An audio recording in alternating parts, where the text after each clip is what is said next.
Joined right now by Judge Jim Gray, retired Superior Court judge and member of Law Enforcement Against Prohibition. You started practicing law in the early 70s. Then you were a municipal court judge for about, looks like 26 years. Were you always against the drug war, or at least against some aspects of the drug war, or was this something that you came to through experience? Tom, I was a former drug warrior, never really gave it much thought. Criminal defense attorney in the Navy, actually wrote charge sheets for my shipmates, a lot of which were drug involvement. Was a federal prosecutor in Los Angeles, held the record for the largest drug prosecution in the Central District of California back in 1978. 75 kilos of heroin, 165 pounds was and is a lot of heroin.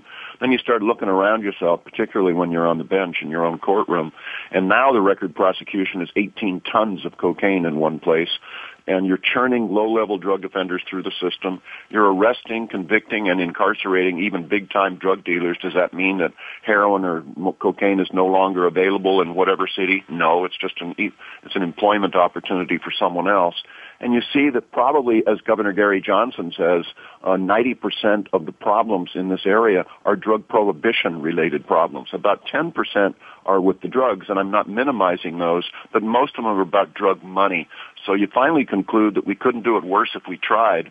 So back in April of 1992, as a sitting Superior Court judge, I held a press conference, somewhat unusual thing to do, and stated the absolute truth to anyone that would hear, that our nation has to look into and change away from drug prohibition because it's bringing on unbelievable harms, far more than the drugs themselves. Now, if you had legalization, it seems to me that you would also have, of course, a fall in the price of drugs, and so drugs would be more readily available. And given what we know about economics, if the price of something falls, the quantity demanded is going to rise. I think we have to be honest and concede that there would be more consumption of drugs under a legalization scenario. But are you saying that that's a price that we're willing to pay because the price of trying to suppress it, which is entirely unsuccessful anyway, is just too great? Well, don't just listen to me. There have been so many neutral studies out there by foundations, by governments. They all conclude that even if it would result in greater drug usage, we still should go away from drug prohibition. But I'm going to contest that a little bit. Drugs are fully as plentiful today, particularly for young people, as they could possibly be. In fact, you ask the next 10 teenagers you find, which is easier for you to get today if you want to, marijuana or alcohol. Every last one will tell you it's easier to get marijuana because the illegal dealers don't ask for ID. And then if you go to other areas such as Holland, such as Portugal, who have decriminalized these drugs in Holland for decades, the drug usage is pretty much the same as it was before. However, teenage drug usage has actually gone down. Why? Well, you take the glamour out. You take the rebelliousness out of them. So I'll question even whether we would end up with greater drug usage, particularly if you were to regulate and control them like you do wine, for example, and then make treatment available. In Holland, where they actually have decriminalized all drugs, like I said, problem drug usage has gone down by 50%. Do I need to say it again? 50%, because now, instead of getting a citation to come see me as a judge, they get a citation to go see a medical team, and they start dealing with them, working with them, helping them, and problem drug usage has gone way down.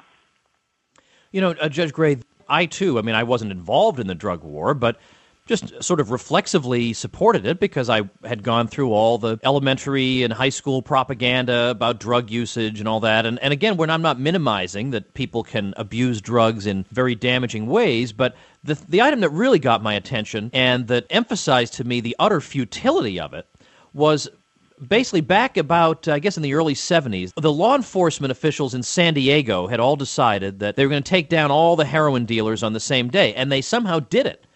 And so for about 2 weeks, you couldn't get any heroin in San Diego. But within a month, it was exactly as it had been before, after the most unprecedented effort of law enforcement coordination ever seen. It was back exactly the way it had been before, except this time they had no idea who was selling the heroin. No, Tom, that's funny because Bowling Brown was a federal magistrate, and I practiced before him. When I came out against our nation's drug policy and started getting some criticism, and he wrote about that story in response to supporting me. I didn't have any idea that that's where he had been. And he ended up telling that story because he did it twice. Once was in Denver and the second one was in San Diego. Now, like you say, they had no idea who their drug dealers were. They were a lot more violent. And he ended the story by saying, we want our old drug dealers back. I gave a talk one time before a very conservative group here in Orange County, California, and there were 3 prison wardens in the crowd. And I made the comment, look, you can get all the drugs you want in prison, for heaven's sake. How do you expect to keep them off the streets of your towns and cities? And only one of them laughed and said, oh, you can't get all you want. And it's true. Charles Manson, a bad guy, was actually in solitary confinement in prison here in California, and he was found to be selling drugs from his prison cell. So let's face the reality. The drugs are here to stay. Let's try to work with them, reduce the harms, and help with quality control. For example, people do not die from heroin. They die from unknown strengths of heroin. They die from the unknown quality of the heroin. So we can work with people, save thousands of lives. And we all know smoking cigarettes is harmful for your health. That's clear. But at least if you buy a pack of Marlboros, you're going to know it's not laced with methamphetamines or it doesn't have pesticides in it, that sort of stuff. I've sentenced myself several young men for being under the influence of methamphetamines, and they would say at time of sentencing, I just smoked marijuana. I didn't know it had methamphetamines in it, and I got myself hooked. Those are problems that we can address and should and must, and then deal with the people's actions. That's the secret. Robert Downey Jr. is a lifelong heroin addict, and he's doing real well now, and he's a gifted actor, but he's going to have to be careful. He'll always have that craving. But putting Robert Downey Jr. in jail for that, which is a medical problem, is the same thing as putting Betty Ford in jail for her alcohol problem. That's a medical issue. Bring them closer to medical professionals that can help them. But if Robert Downey Jr., Betty Ford, you or I, Tom, drive a motor vehicle impaired by, you name it, alcohol, which is my drug of choice, marijuana, methamphetamines, whatever, bring them to a judge. Why? Because now they're putting our safety at risk. Legitimate criminal justice issue. But as far as what I as an adult put into my body, it's none of the government's business. And I think pretty much everyone else, if they thought about it, would agree.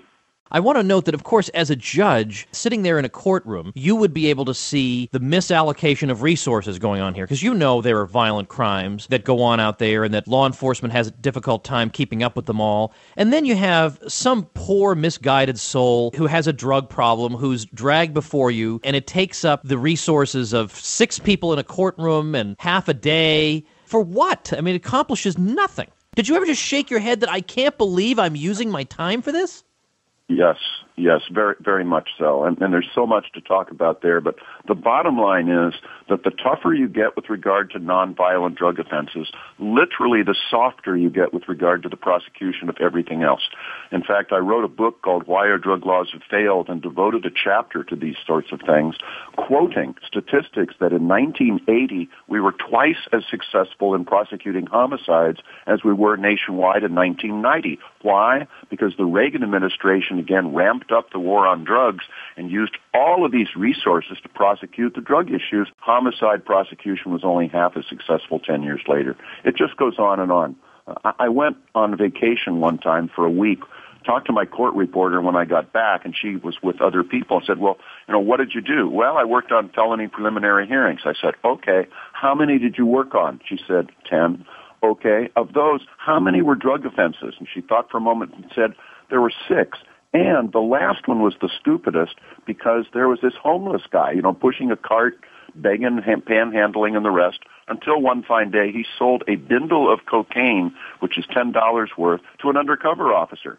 So now this poor homeless guy is being brought through the system. Like you say, we had 4 police officers waiting to testify. We had the judge, we had the reporter, we had the clerk, we had the prosecutor and the criminal defense attorney and the witnesses and all that sort of stuff. What a colossal waste of time. And is it going to make any difference at all as to the availability of drugs in our communities? No. And he was homeless anyway and probably mentally ill. So, these are things that you just shake your head and finally realize, let's get smart on crime instead of tough on crime and put our resources where they will serve to keep us from being damaged by others instead of people we're mad at.